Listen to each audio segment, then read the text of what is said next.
अमर ज्योति पासवान, यदि नेतगिरी करना है, समाज के लिए कुछ करना चाहते हो तो समाज में कुछ काम करके आगे बढ़ो। अपने ही समाज के बड़े और छोटे नेता को शिकायत करके, गाली दे करके आगे बढ़ने का प्रवृत्ति ठीक नहीं है। उससे पता चलता है कि उस व्यक्ति का संस्कार कैसा है। जब जब चुनाव आता है तो इसी प्रकार का जो लोग है, जिसके मन के अंदर एक चुनावी कीड़ा हो जाता है, और विधानसभा चुनाव हो या लोकसभा चुनाव, उस समय ये लोग कहता है कि संविधान खतरा में है, आरक्षण खतरा में है। और जो ही चुनाव खत्म हो जाती है तो इन लोग जैसा नेताओं का कीड़ा ऐसे ही मर जाता है। यदि वो अपने आप को, अपने समाज के बड़े नेता को गाली देकर, शिकायत करके ही चाहता है कि हम नेता बनना, तो वही बात हो गया कि नाखून कटाकर शहीद बनना। स्थापना दिवस मनाया जा रहा है भारतीय जनता पार्टी कार्यालय। पूरे देश के, बिहार सहित पूरे देश के करोड़ों कार्यकर्ता के लिए ये महान पर्व की तरह है। हमें खुशी है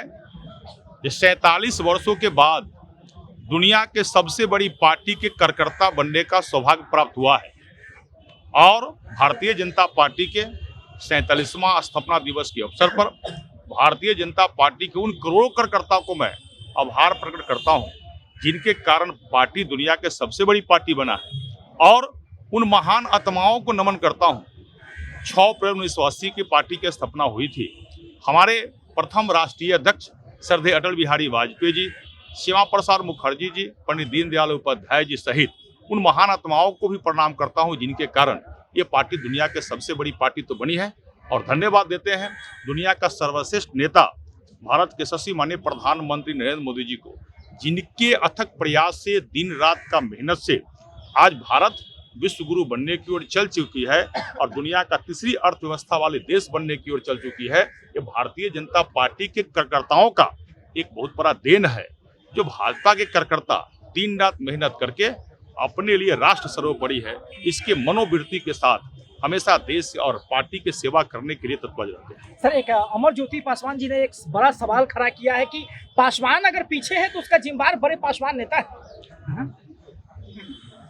अमर ज्योति पासवान, अब भाई उन पर कमेंट करना मेरा ठीक ठाक नहीं है, लेकिन मैं इतना कह सकता हूं, यदि नेतगिरी करना है, समाज के लिए कुछ करना चाहते हो तो समाज में कुछ काम करके आगे बढ़ो।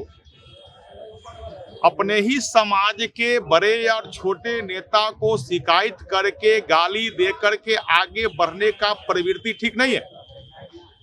उससे पता चलता है कि उस व्यक्ति का संस्कार कैसा है। यदि वास्तव में समाज में कुछ करना चाहते हो तो समाज के लिए काम करके, बिहार के लिए, राज्य के लिए काम करके, सबके साथ सबका विकास, सबका प्रयास, सबका विश्वास के मूल मंत्र के आधार पर आगे बढ़ो। और अपनी करनी कुछ है तो कुछ काम करो। केवल समाज के बरगलाने के काम करना, जब जब चुनाव आता है तो इसी प्रकार का जो लोग है, जिसके मन के अंदर एक चुनावी कीड़ा हो जाता है, और विधानसभा चुनाव हो या लोकसभा चुनाव, उस समय ये लोग कहता है कि संविधान खतरा में है, आरक्षण खतरा में है। और जो ही चुनाव खत्म हो जाती है तो इन लोग जैसा नेताओं का कीड़ा ऐसे ही मर जाता है। इसलिए ये लोग समाज को बरगलाने का काम करता है। यदि वो अपने आप को, अपने समाज के बड़े नेता को गाली देकर, शिकायत करके ही चाहता है कि हम नेता बनना, तो वही बात हो गया कि नाखून कटाकर शहीद बनना। सर, तेजस्वी यादव ने कहा कि बिहार सभी मामले में फिसड्डी है, बिहार से बाहर है चुनाव प्रचार में।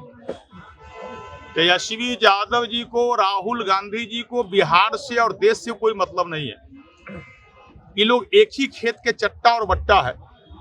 ये लोग जब कहीं जाते हैं तो बिहार के लोगों को अपमान करते ही रहते हैं। राहुल गांधी अपमान करते हैं तो समझ आती है कि बिहार के सभ्यता, संस्कृति और संस्कार का कोई मतलब नहीं है उनको। लेकिन तेजस्वी यादव ऐसा लोग यदि बिहार को, यदि अन्य राज्य में जाकर अपमानित करता है तो हमें लग रहा है कि माता पिता का जो उनका संस्कार है और जो बिहारियों का आशीर्वाद था, जिसके कारण उनके माता पिता भी मुख्यमंत्री बने, उन्हें भी नेता बनने का सौभाग्य प्राप्त हुआ, उसके बाद भी कहीं जाकर बिहार को सम्मान देने के बजाय यदि अपमान करते हैं तो तेजस्वी यादव को शर्म करना चाहिए।